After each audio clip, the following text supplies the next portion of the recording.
கோடை காலங்கள்ல வெப்பநிலை அப்படிங்கிறது கடுமையா இருக்கும். ஆனா இந்த ஆண்டு பிப்ரவரி மாதத்திலேயே வெப்பத்துடைய தாக்கம் நம்மால உணரக்கூடிய அளவுக்கு அதிகரித்திருப்பதை நம்மளால உணர முடியுது. கடந்த மார்ச் 6ஆம் தேதி வெப்பநிலை உச்சத்தை தொட்டிருக்குது.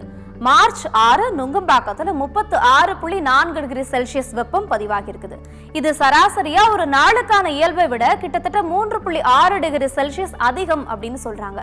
அதே போல மீனம்பாக்கத்துல 37.7 டிகிரி செல்சியஸ் பதிவாகி இருக்குது. இது இயல்பை விட 4.3 டிகிரி செல்சியஸ் அதிகம். கிட்டத்தட்ட 2000 ஆண்டுகளுக்கு அப்புறம் மிகவும் அதிகமான வெப்பம் பதிவான இந்த வருஷத்துடைய மார்ச் 6 அப்படின்னு தான் வானிலை ஆய்வாளர்கள் தரப்புல சொல்லப்படுது. அதே போல கடந்த 125 ஆண்டு காலத்துல நடப்பாண்டு பிப்ரவரி மாதம் தான் அதிக வெப்பம் இருந்ததாக வானிலை ஆய்வு மையம் தரப்புல சொல்லப்பட்டிருக்குது.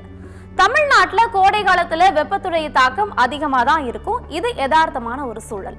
ஆனா எப்போதுமே குளுமையான கால சூழலுக்கு பெயர் போன பெங்களூர்ல எதிர்பாராத வெப்பநிலை உயர்வை சந்தித்துட்டு வருது. குறிப்பா சொல்லணும் அப்படின்னா டெல்லியை விட அதிக வெப்பம் அங்க காணப்படுது அப்படின்னு வானிலை ஆய்வாளர்கள் தரப்புல சொல்லப்படுது. கடந்த 125 ஆண்டுகள்ல நடப்பாண்டுல பிப்ரவரி மாதம் தான் அதிக வெப்பம் பதிவாகி இருப்பதா ஏற்கனவே வானிலை ஆய்வு தரப்புல தெரிவிக்கப்பட்டிருந்தது.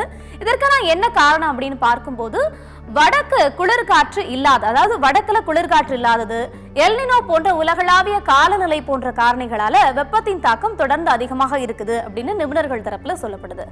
அதிகரிக்கும் வெப்பத்தால ஏற்படக்கூடிய பாதிப்புகள் என்ன? வழக்கத்திற்கு மாறான வெப்ப அதிகரிப்பு நம்மளுடைய உடல் சந்திக்கும் போது தசைவலி, அதீத அசதி, மயக்கம், வலிப்பு, தலைவலி, மூச்சு விடுறதுல சிரமம், வாந்தி, உடல்ல நீர் இழப்பு போன்ற பிரச்சனைகள்லாம் ஏற்படும். அதனால அதற்கு ஏற்றாற் போல உடல் சூட்டை குறைக்கக்கூடிய வகையிலான உணவுப் பொருட்களை நாம எடுத்துக்கணும். அதிக அளவு தண்ணீர் பருகுவது, குளிர்பானங்களை தவிர்த்துட்டு பழச்சாறுகளை பருகுவது, மோர், பதநீர், இளநீர் போன்றவற்றை பருகி நம்மளுடைய உடலை வெயிலுக்கு ஏற்றாற் போல வைத்துக் கொள்வது அவசியமான ஒரு விஷயம். அதே போல மிகவும் இறுக்கமான ஆடைகளை அணிவதையும் தவிர்த்துக் கொள்ளணும். பருத்தி ஆடைகள் அணிவது நல்லது அப்படின்னு மருத்துவர்கள் தரப்புல சொல்லப்படுது. வெயில்ல போக வேண்டிய கட்டாய சூழல் ஏற்பட்டுச்சுன்னா குடை எடுத்துட்டு போறதோ இல்ல தொப்பி அணிஞ்சிட்டு போறதோ நல்லது அப்படின்னு சொல்றாங்க. குறிப்பாக அத்தியாவசிய தேவை இல்லாம வெளியே செல்வது தவிர்க்க வேண்டும் அப்படின்னும் மருத்துவர்கள் தரப்புல சொல்லப்படுது.